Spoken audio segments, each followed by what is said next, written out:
Hello hello hello, नमस्कार साथियों। आज की जो क्लास है उसमें हम बात करने वाले हैं एक पीजी लेवल, जो आरपीएससी का फर्स्ट ग्रेड जो भी आ रहा है उसमें जो पीजी लेवल है, जो टेक्निक्स हैं, टूल्स एंड टेक्निक्स की जो, और उसमें एक बहुत इंपॉर्टेंट टेक्निक है जो एक सेपरेशन टेक्निक भी है। और बहुत सारे स्टूडेंट्स उसको लेकर के काफ़ी रिलक्टेंट फील कर रहे हैं या फिर डिमोरलाइज फील कर रहे हैं कि ये हमें नहीं आई, ये बहुत टेढ़ी है, बहुत टफ है, इस तरह का कुछ है। तो चलिए आज इस मिथ को अपन ब्रेक करते हैं। लेकिन इससे पहले कि अपन आगे बढ़ें तो थोड़ा सा एक अपील मैं सभी से करना चाहूँगा कि ज़्यादातर जो बच्चे है, 10-15% बच्चे जो इनको ये चीज़ें समझ में आती हैं, ज़्यादातर बच्चे अपनी तैयारी के दौरान लॉजिकल नहीं है। वो जस्ट पढ़ने में, नोट शेयर करने में, बहुत सारे टेलीग्राम ग्रुप भी बने हुए हैं उसमें देखता हूँ वो नोट्स मांग रहे हैं, इसके फलाने के नोट्स मिल जाएंगे क्या, इसके नोट्स मिल जाएंगे। आप जिस तरह से तैयारी कर रहे हैं, मैं आप सभी से एक रिक्वेस्ट कर रहा हूँ वीडियो के शुरू में ही, इस तरह से ये एग्ज़ाम क्लियर होने वाला एग्ज़ाम है नहीं है। बिकॉज दो तरह के कम्पिटिटिव एग्ज़ाम होते हैं, एक क्वालिटेटिव, एक quantitative. And first grade exam है, और जब आपको सीधी सी बात है कि आपको एक स्कूल लेक्चरर बनाएंगे, you will be a gazetted officer, तो you have to have the qualities. तो क्वालिटी अगर है तो, अगर आपको क्वालिटी गैदर करनी है तो आपको क्वालिटी से स्टडी करनी पड़ेगी। और क्वालिटी से स्टडी करने का एक ही तरीका है कि आप खुद पढ़ें, उसको समझने की कोशिश करें, और उसके बाद उसके कंसेप्ट को कैरी करें और क्वेश्चन सॉल्व करें। क्वेश्चन सॉल्व करने के बाद में उसे अपन ट्रेस बैक करें कि कहाँ क्या कमी रह गई, तभी अपन उसको तरीके से कर पाएंगे। चलिए तकनीक में आगे बढ़ते हैं। टेक्निक जो है, जब हम जेल इलेक्ट्रोफोरेसिस करते हैं, जेल इलेक्ट्रोफोरेसिस जो है वो बड़ी, जो जितनी भी टेक्निक्स हैं वो सारी बड़ी कंसेप्चुअल हैं, और उसमें कुछ ज़्यादा रटने का नहीं है। एक बार अगर हम समझ लेंगे तो उसे हम बहुत बेहतरीन तरीके से, और ऐसे रटने का, याद रखने का कुछ है नहीं, जैसा मैंने बताया। तो कुछ ऐसी चीज़ें हैं जो हो सकता है आपको थोड़ा सा यूं लगेगी कि हमें समझ में नहीं आ रही, लेकिन फिर भी उनसे कैरी फॉरवर्ड करते हुए अगर आप थोड़ा सा गौर करके सुनेंगे, समझेंगे, तो आपको बहुत इजीली समझ में आ जाएगा। And I will make sure कि मैं बहुत इजी भाषा में आपको समझाऊं। चलिए, तो बिना किसी देरी के अपन शुरू करते हैं। तो साथियों नमस्कार, मेरा नाम है शांतनु, और आज के इस वीडियो में हम बात करने वाले हैं जेल इलेक्ट्रोफोरेसिस के बारे में। Let's move. जेल इलेक्ट्रोफोरेसिस की अगर हम बात करें तो मैंने आपको पहले ही बताया कि ये एक सेपरेशन टेक्निक है, और सेपरेशन टेक्निक की जब बात होती है तो इसकी इसकी डिस्कवरी के बारे में बात करते हैं सबसे पहले, कि इसको डिस्कवर किसने किया। चलिए ड्रॉ, चलिए जी, डिस्कवरी। डिस्कवरी की जब बात करती हैं तो इसको डिस्कवर किया टिज़ेलियस ने, और 1937 में उसको उसने डिस्कवर किया। और इसी इसकी खोज के लिए, बिकॉज ये इतनी बेहतरीन शानदार सेपरेशन तकनीक, आज अगर अपन देखें जेल इलेक्ट्रोफोरेसिस पर बहुत सारी टेक्निक्स हैं वो उस पर टिकी हुई हैं। ठीक है, इसको 1948 में नोबेल प्राइज मिला। किसके लिए? इलेक्ट्रोफोरेसिस के लिए। ओके, आर्ने टिसेलियस, टिजेलियस बोलते हैं, कई कुछ बोलते हैं, इसको नोबेल प्राइज इसके लिए मिला।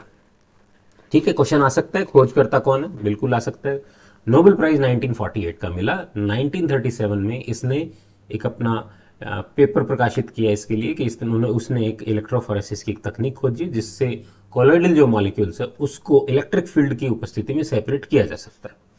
खैर, अब जैसा कि मेरी आदत है, और जो हमेशा मैं आप सभी को भी कहता हूं कि बायोलॉजी में खास करके अगर आपको कंसेप्ट पे क्लैरिटी चाहिए तो जो शब्द है उसको पकड़िए और उसका संधि विच्छेद करने की आदत डालिए, और थोड़ा सा हमेशा कोशिश कीजिए कि आप हमेशा ग्रीक और लैटिन वर्ड्स जो हैं उन पर थोड़ा सा ध्यान दें। ठीक है, तो इलेक्ट्रोफोरेसिस में दो शब्द है, एक है इलेक्ट्रो और दूसरा है फोरोस। ठीक है, ये दोनों वहां से हैं। तो इलेक्ट्रो का मीन सीधी सी बात है इलेक्ट्रिक फील्ड। ठीक है, एनर्जी ऑफ इलेक्ट्रिसिटी, इलेक्ट्रिसिटी। ठीक है, यानी बिजली की ऊर्जा।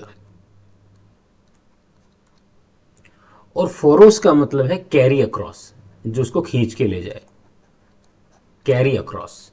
ठीक है, जो उसको कैरी करे। यानी सीधी सी बात है कि एक ऐसी तकनीक है जिसमें जो ऊर्जा है, ठीक है, से खींचा जाएगा, और किसकी ऊर्जा है? वो है बिजली की। और बिजली की ऊर्जा कहां से आएगी?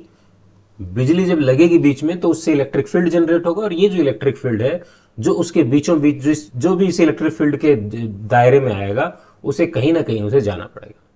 ठीक है, क्लियर है?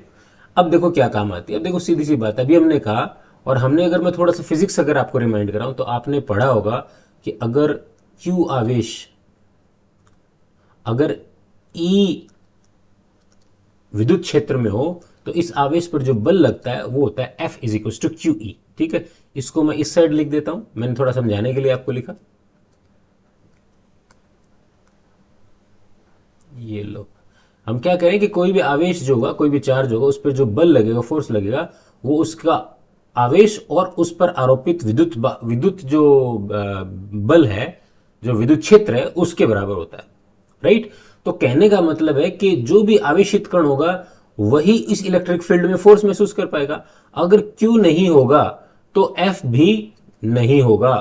तो कहने का मतलब क्या है कि इलेक्ट्रोफोरेसिस के अंदर हमेशा, सीधी सी बात है, हम किस बेसिस पे सेपरेट कर रहे हैं?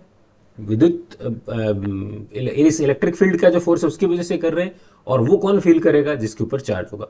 तो कुल मिलाकर के कहने की बात, जो सबसे इंपॉर्टेंट बात है, केवल और केवल आवेशित अणु ही इस तकनीक द्वारा पृथक्कृत किए जा सकते हैं, से पृथक्कृत किए जा सकते हैं। आवेशित अणु, ध्यान रखिए।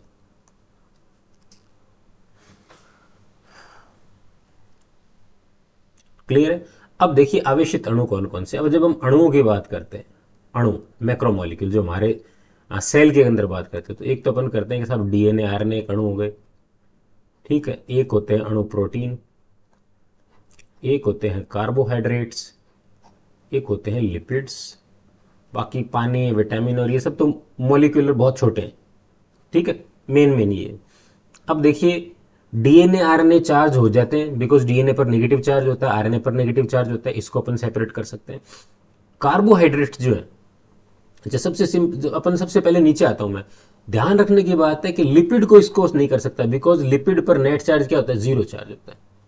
क्यों? बिकॉज लिपिड नॉन पोलर होते हैं, बिकॉज वो लिपिड है ही इस वजह से, बिकॉज वो अध्रुवित हैं, इसलिए उस पर चार्ज नहीं होगा, इसलिए लिपिड को इस तकनीक से सेपरेट नहीं किया जा सकता। ठीक है, कार्बोहाइड्रेट पर भी नील चार्ज होता है ऑलमोस्ट। ठीक है, लेकिन जो प्रोटीन है, प्रोटीन पर हम जानते हैं कि बिकॉज प्रोटीन किससे मिलकर बने? अमीनो एसिड से। और अमीनो एसिड के धनात्मक आवेशित भी होते हैं, कुछ ऋणात्मक आवेशित भी होते हैं, और कुछ में धनात्मक और ऋणात्मक दोनों भी होते हैं। ठीक है, यानी कुल मिलाकर के इनका नेट चार्ज होता है कुछ ना कुछ। और नेट चार्ज की बात क्यों कर रहा हूं? बिकॉज एक प्रोटीन में मान लो अगर 100 अमीनो एसिड है तो उसका आवेश ओवरऑल क्या होगा, ये इस बात पर निर्भर करेगा कि उसके अंदर किस प्रकार के अमीनो एसिड्स की मात्रा ज्यादा है। डीएनए में और आरएनए में तो कोई लफड़ा ही नहीं है, बिकॉज डीएनए और आरएनए में बैकबोन का चार्ज है और वो ऋणात्मक आवेश होता है फॉस्फेट के कारण, तो डीएनए आरएनए को तो निकाल दो। अब प्रोटीन के ऊपर जो चार्ज है वो फिक्स नहीं है, ये ध्यान रखने की बात है। ठीक है, तो अभी उदाहरण दिया मैंने आपको, अगर 100 अमीनो एसिड से मिलकर कोई प्रोटीन बना है और मान लीजिए उसके अंदर अगर 67 जो अमीनो एसिड है वो ऋणात्मक है और बाकी सारे चाहे धनात्मक हो या न्यूट्रल हो, तो उसका ओवरऑल जो चार्ज होगा वो क्या होगा? ऋणात्मक होगा, बिकॉज ऋणात्मक जो चार्ज वाले जो अमीनो एसिड्स है उनकी संख्या ज्यादा है, तो उसका नेट चार्ज नेगेटिव होगा। अगर पॉजिटिव चार्ज वाले हो तो उसका पॉजिटिव होगा। जैसे अपन हिस्टोन्स के बारे में पढ़ते हैं कि साहब हिस्टोन क्या है? पॉजिटिवली चार्ज अमीनो एसिड है। क्यों? बिकॉज उसके ऊपर जो क्षारीय अमीनो एसिड्स हैं, खास करके आर्जिनिन और लाइसिन, उनकी अधिकता पाई जाती है, इसलिए ओवरऑल चार्ज। तो एक इंपॉर्टेंट फंडा जो अभी से आपको समझ लेना चाहिए कि प्रोटीन वो निरावेशित भी हो सकता है। वो कब होगा? जितने जितने धनात्मक जितने ऋणात्मक हो, तो उसका कोई ना कोई पॉजिटिव चार्ज भी हो सकता है। कब होगा? जब उसके ऊपर पॉजिटिव ज्यादा हो। वो नेगेटिव चार्ज भी हो सकता है। कब होगा? जब उसके पास नेगेटिव ज्यादा हो। यानी कुछ का एक नेट चार्ज होगा, और जब नेट चार्ज होगा तो हमें काम की बात हमें ये निकल के आई, बिल्कुल मैंने फंडामेंटली समझाने की कोशिश की, डीएनए आरएनए चलेगा, प्रोटीन चलेगा, बस यही दो अणु हैं जिनको अपन सेपरेट कर सकते हैं। ठीक है, तो मैं इधर लिख देता हूं साइड में क्या क्या कर सकते हैं। देखो, अगर मान लो हमारे पास अमीनो एसिड्स को सेपरेट कर सकते हैं अपन, ठीक है। दूसरा पेप्टाइड्स को कर सकते हैं, अमीनो एसिड पे चार्ज होगा ना कुछ, जरूरी थोड़ी हर बार आप प्रोटीन को करोगे, छोटे अमीनो एसिड्स का मिक्सचर भी हो सकता है जिसको अपने को मान लो सेपरेट करने के लिए दिया गया हो, ये भी हो सकता है। पेप्टाइड्स हो सकते हैं छोटे छोटे, बड़े अगर जुड़े हो तो वो प्रोटीन हो जाएगा। और हो सकता है इसके अलावा न्यूक्लिक एसिड, न्यूक्लिक एसिड का मतलब दोनों ही हो गए, न्यूक्लिक एसिड या न्यूक्लियोटाइड भी, इनके ऊपर भी कुछ ना कुछ चार्ज होगा। तो ये जो चीजें हैं ये हम उसको सेपरेट कर सकते हैं। तो सबसे पहला क्वेश्चन ये था क्यों ऐसा आ रहा है, सीधी सीधी बात बताई मैंने आपको, हमें इलेक्ट्रिक फील्ड लगाना है, इलेक्ट्रिक फील्ड में बल उसी पर लगेगा जिसके ऊपर चार्ज होगा। अपन फॉर्मूला में देख रहे हैं F equal to Q E, जब क्यू ही जीरो होगा तो फोर्स तो ऑटोमेटिकली जीरो हो जाएगा। इसलिए केवल और केवल जिस भी अणु के पास क्यू होगा वो ही ई इलेक्ट्रिक फील्ड में एफ फील करेगा, और जब एफ फील होगा फोर्स लगेगा तभी वो खसकेगा, और जब खसकेगा तभी सेपरेट होगा। क्लियर है? चलिए, तो ये सबसे फंडामेंटल चीज थी जिसके बारे में अपन ने अभी चर्चा की। क्लियर है? एक सेकंड, हाँ जी, आगे अब चलते हैं, इसमें आगे मूव करते हैं। अब अपन देखते हैं कि इसकी जो, ठीक है अपन ने बात कर ली कि सेपरेट होगा, बिकॉज सबसे फंडामेंटल क्वेश्चन ये आता है कि क्या है साहब, इसको किस अणु को सेपरेट कर सकते हैं।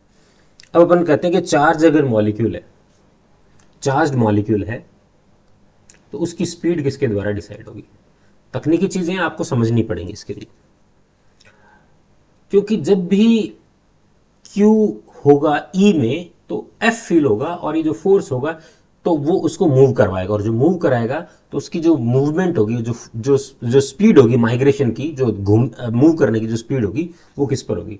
ठीक है, तो ध्यान रखें, माइग्रेशन जो स्पीड है, माइग्रेशन स्पीड, चलने की जो मूवमेंट है of charged molecule, charged molecule, आवेशित जो अणु है उसकी किस पर निर्भर करेगी, Q बाई एम पर। ये एक इंपॉर्टेंट क्वेश्चन है कि सेपरेशन जब होगा ना, पृथक्करण कब होगा, जब वो मूव करेगा, और ये जो मूवमेंट की जो ओवरऑल स्पीड है वो चार्ज बटा मास रेशियो पर निर्भर करती है, चार्ज बटा मास रेशियो। अब देखो सीधी सी, अभी चार्ज बटा मास क्यों, हम क्या करें, हम ओवरऑल यहां कह रहे हैं कि स्पीड जो है वो समानुपाती होगी Q बाई एम के, यानी अगर मास ज्यादा होगा तो स्पीड कम होगी, और अगर चार्ज ज्यादा हुआ तो स्पीड ज्यादा होगी, सीधी सी बात है।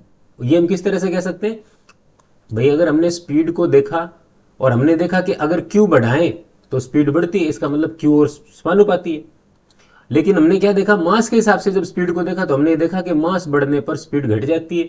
हमने इन दोनों के हिसाब से हमने क्या बनाया कि स्पीड है वो समानुपाती होगी, निर्भर करेगी Q बाई एम की।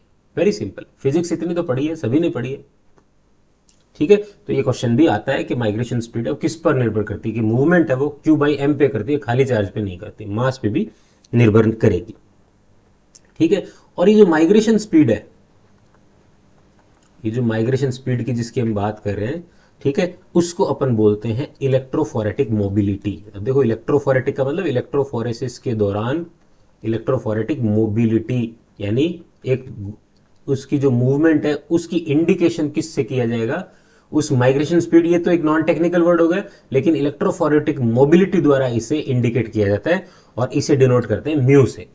ठीक है, तो म्यू का मतलब है ये, क्लियर है, और mu is equal to migration velocity,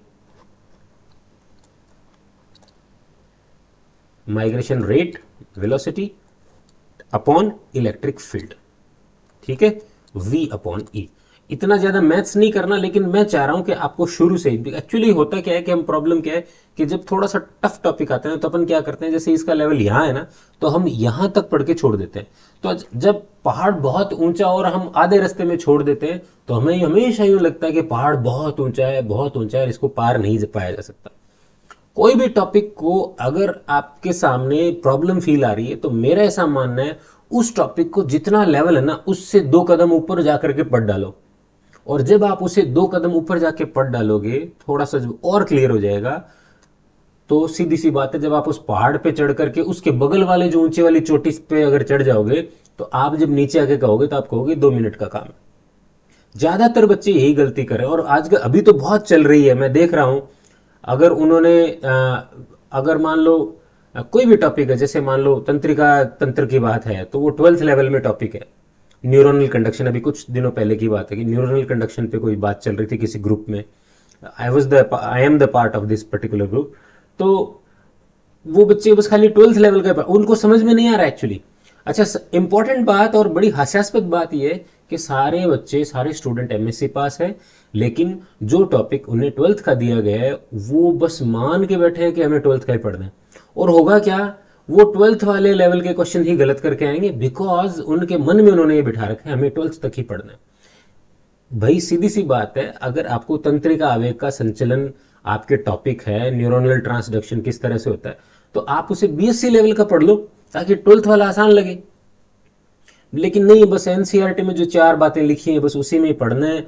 और फिर जब क्वेश्चन सॉल्व नहीं होते, ठीक है, थोड़ा सा क्वेश्चन जब घुमाया जाता है और थोड़ा सा टफ किया जाता है, तो वो क्या, वो माइग्रेशन, वो उसमें माइग्रेशन क्या है, डिप्रेशन में आ जाते हैं। माइग्रेशन करते करते माइग्रेशन हो गया, ठीक है, डिप्रेशन में आ जाते हैं। तो एक छोटी सी आप सभी को एक टिप है कि आप लेवल से, आप सभी ये क्यों भूल रहे हो कि आप सभी एमएससी पास आउट्स हो। तो या तो आपने एमएससी बिल्कुल ज़बरदस्ती करी है, और अगर एमएससी आपने ज़बरदस्ती करी है और बिल्कुल फर्जी तरीके से की है, तो फिर तो भाई नो कमेंट्स, राइट। लेकिन अगर आप अगेन क्वालिटी स्टूडेंट हो, अगर आपने क्वालिटी ऑफर की है, तो आपका सिलेक्शन हो जाएगा, उसमें कोई चिंता करने की बात नहीं है, ठीक है। तो मैं कहीं आप ये फॉर्मूलेज को देख करके यूं ना समझे, थोड़ा सा अगर अपन समझ लेंगे ना तो हमें हमें एक एडिशनल क्लैरिटी आएगी, केवल इस भावना के तहत इसको बोला जाए। अब अपन एक इंपॉर्टेंट बात करते हैं, ठीक है, कि जेल के अंदर जो माइग्रेशन जो हो रहा है वो किसी भी चार्ज का किन किन कारकों पर निर्भर करता है, ठीक है। तो जेल इलेक्ट्रोफोरेसिस, अब इसको शॉर्ट में मैं ऐसे लिखूंगा जीई, जेल इलेक्ट्रोफोरेसिस में, अब हिंदी में क्यों लिख रहा हूं, बिकॉज कुछ महारथी ऐसे कमेंट करेंगे कि सर आप स्क्रीन पे ना इंग्लिश मत लिखा करो, हमें समझ में नहीं आता। अगेन फिर वही बात है यार, एमएससी पास आउट हो, कहां से की आपने एमएससी, राइट। तो आपको अगर इंग्लिश में थोड़ा सा भी आपत्ति है तो फिर आप गलत ट्रैक पे हो। तो जीई में, जेल इलेक्ट्रोफोरेसिस में आवेशित जो अणु है, आवेशित अणु है, उसका जो सेपरेशन है, उसका जो पृथक्करण है, निम्न कारकों पर निर्भर करता है। अब ध्यान दे, क्वेश्चन आएगा इस पे,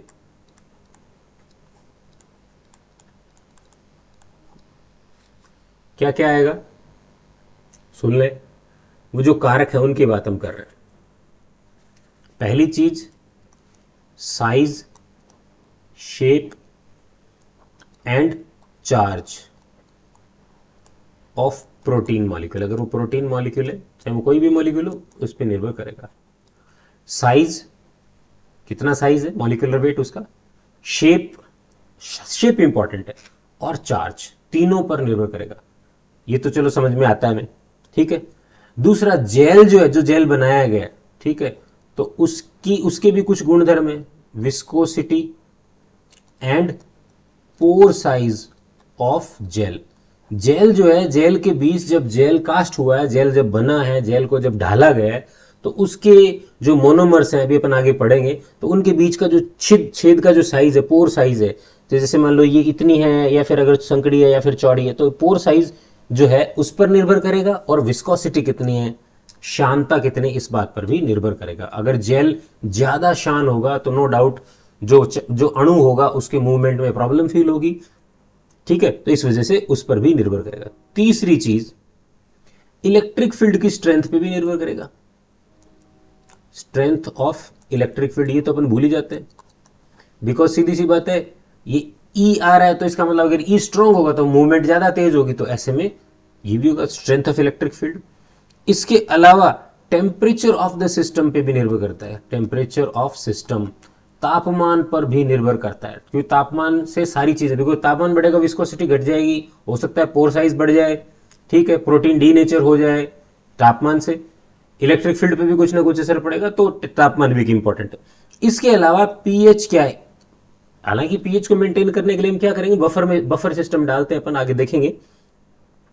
इसके अलावा आयन टाइप क्या क्या है, कौन कौन से आयन है, ion type and concentration of buffer,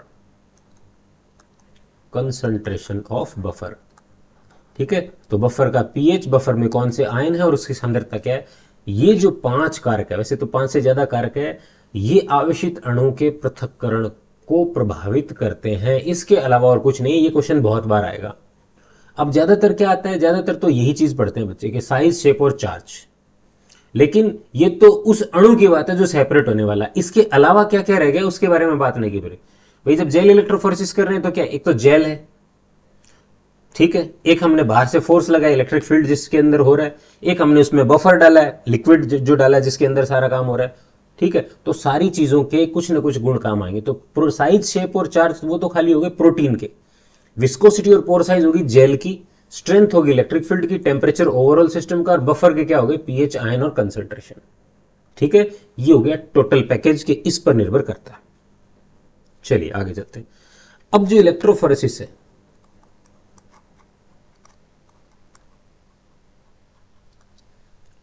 वो ब्रॉडली दो तरह की होती है, ध्यान रखें। एक होती है मूविंग बाउंड्री। अब मेरी हिम्मत नहीं है भाई लोगों कि इसकी मैं हिंदी लिखूं। Moving boundary electrophoresis,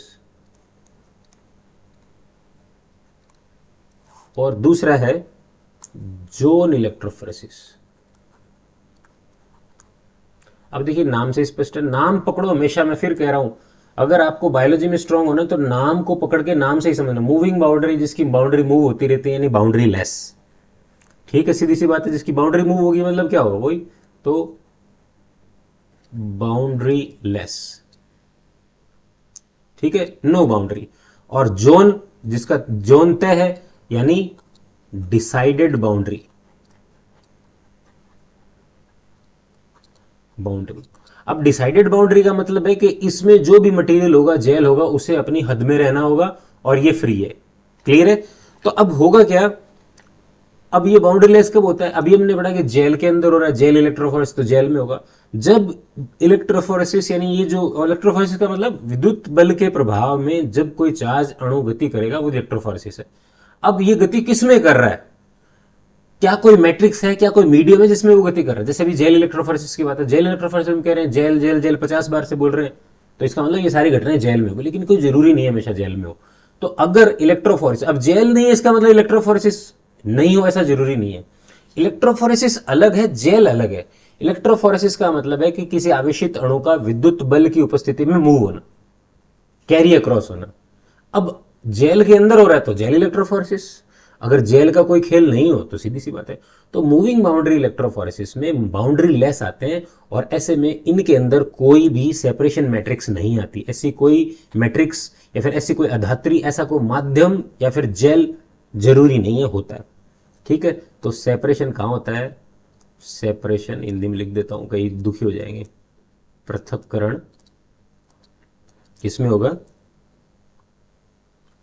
in free solution. अब इतना समझ में आता होगा, या फिर लिखूं मुक्त विलयन, मुक्त होगा क्या इसका, इतनी हिंदी मुझे भी नहीं आती। विदाउट एनी सेपरेशन मैट्रिक्स, कोई भी सेपरेशन मैट्रिक्स या मीडियम नहीं होगा। ठीक है, और यही वो था जिसको टिसेलियस ने डिस्कवर किया था, टिसेलियस। ठीक है, जो 1937 में जो इसने डिस्कवर किया था ना, वो यही था, यानी जेल लेस सिस्टम। सीधा विलियन के अंदर ही उसने क्या किया, विलियन के अंदर ही चार्ज लगाया और चार्ज से वो अणु सेपरेट हो गया, कोई जेल जूल नहीं थी। ठीक है, और हम जो पढ़ते हैं वो होता है जोन इलेक्ट्रोफोरेसिस। तो जोन इलेक्ट्रोफोरेसिस में मूव बाउंड्री होगी, तो वहां पे क्या होगी, सेपरेशन जो मैट्रिक्स होगी, सेपरेशन मैट्रिक्स वो होगी प्रेजेंट। तो लाइक सेपरेशन मैट्रिक्स क्या है, जेल, वेरी सिंपल। तो जेल होगी यहां पे, और जेल कई चीजों की भी नहीं हो सकती है, जेल अगार अगार की भी हो सकती है, जेल अगार रोज की हो सकती है, और अपन तीसरा पढ़ेंगे जेल पॉलीएक्रिलेमाइड की भी हो सकती है। ठीक है, ज्यादातर अपन पढ़ेंगे अगारोज, और ये यूज नहीं आती आजकल। ठीक है, तो जब भी कोई सेपरेशन एक निश्चित बाउंड्री के अंदर हो, निश्चित बाउंड्री का मतलब जो सेपरेट हो रहा है उसको एक मीडियम दिया गया कि बेटा ये जेल है, इसी में रहना है तेरे को, इसी में मूव हो, इसी में सेपरेट हो। ठीक है, वेरी सिंपल। क्लियर है?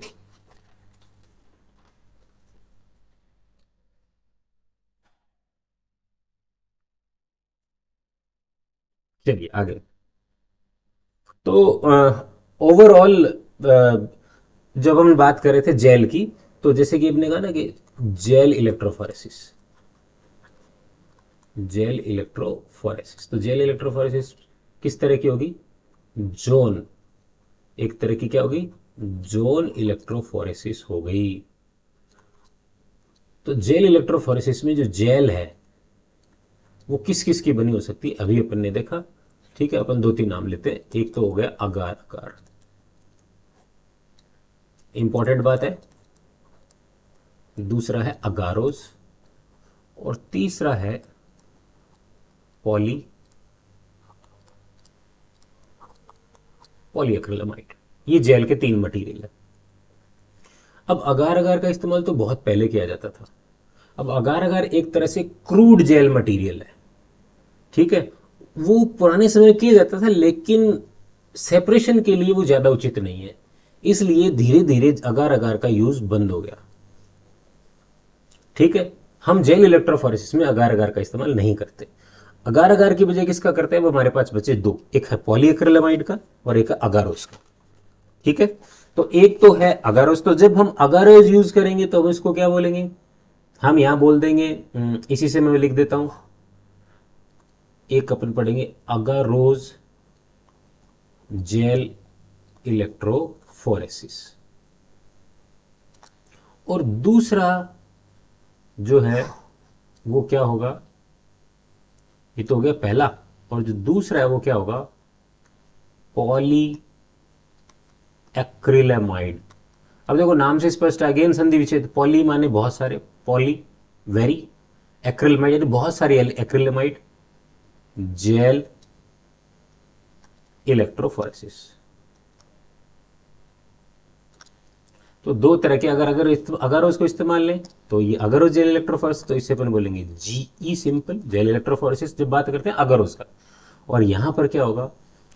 P for poly, A for acrylamide, G for gel electrophoresis. तो ये, तो इसको हम प्यार से बोलते हैं पेज।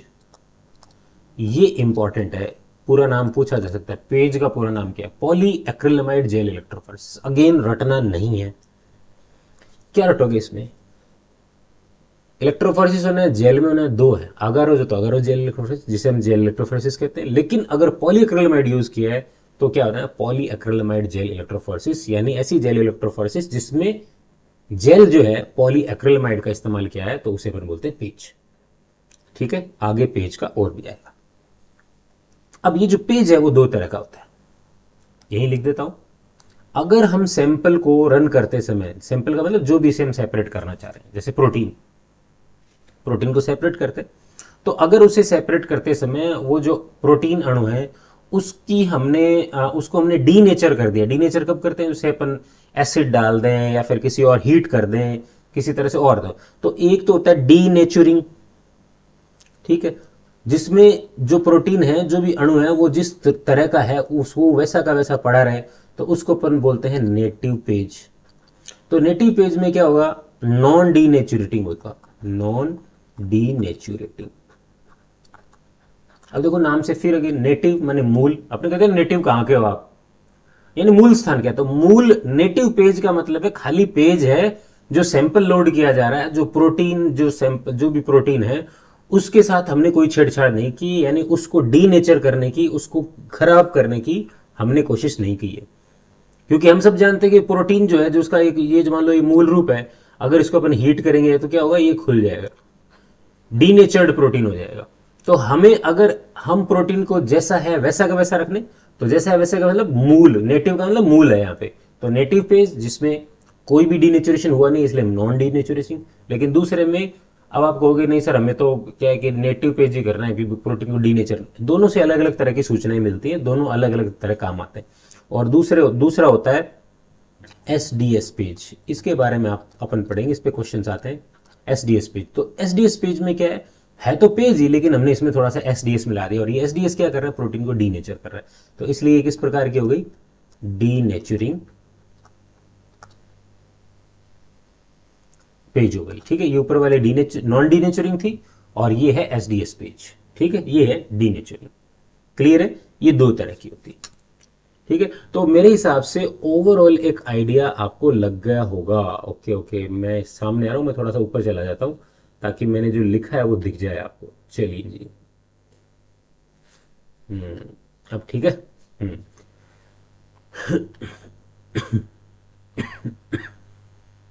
अब क्लियर है। तो अब आप देख सकते हैं नीचे, गलती से कभी कभी यहाँ नीचे लिख दिया जाता है, टेक्निकल थोड़ी सी। तो आपको इजी रहेगा। दो दो तरह की है जेल, अगरोज और पॉलीक्रैलेमाइड। ठीक है, तो आई होप समझ में आ गया होगा। छोटे छोटे कई सेक्शन में वीडियो बनाएंगे ताकि आपको दिक्कत नहीं हो। अगेन आप सभी से वही रिक्वेस्ट, लॉजिकली पढ़ें। नोट्स शेयर करने से, इधर उधर के लेने से अगर आप बचेंगे तो आपको ज़्यादा अच्छा बेनिफिट होगा। इस मानसिकता से बाहर निकलें। अगर आपको लिटरली तैयारी करनी है, ऑनेस्टली तैयारी करनी है, तो आप अपने एफर्ट्स लगाएं। बिना पके पकाए माल से कोई फायदा होने वाला नहीं है। ठीक है, तो एक बहुत जरूरी बात है, बिकॉज मैं सोच रहा हूँ पता नहीं कहाँ से आते हैं। एक तो भाई कह रहा था, क्या तो था किसी ग्रुप में, हाँ 200 रुपये में पता नहीं कौन कौन सी किताबों की वो बेच रहे हैं, स्कैंड कॉपी है, कहीं कोई नोट्स है। तो ये मार्केट चल रहा है और आप हर बंदा रेस्टलेसनेस से ग्रसित है। अपने मन को शांत कीजिए। जो सिलेबस है आप मत भूलिएगा, आप एमएससी पास आउट हो। तो जो ग्रेजुएशन लेवल का है, अब यार आप जब आप माउंट एवरेस्ट पे चढ़ लिए तो छोटी मोटी पहाड़ियां तो ऑब्वियसली आपको डर नहीं लगना चाहिए ना। तो सीधी सी बात है। आई होप आप मेरा मैसेज समझ गए होंगे। ठीक है, अगले वाले वीडियो में अपन इस जेल इलेक्ट्रोफोरेसिस को आगे बढ़ाएंगे। ठीक है, 3 या 4 लेक्चर लगेंगे सिस्टमेटिकली। इससे बाहर क्वेश्चन नहीं आएगा, इस बात की गारंटी है। Thank you.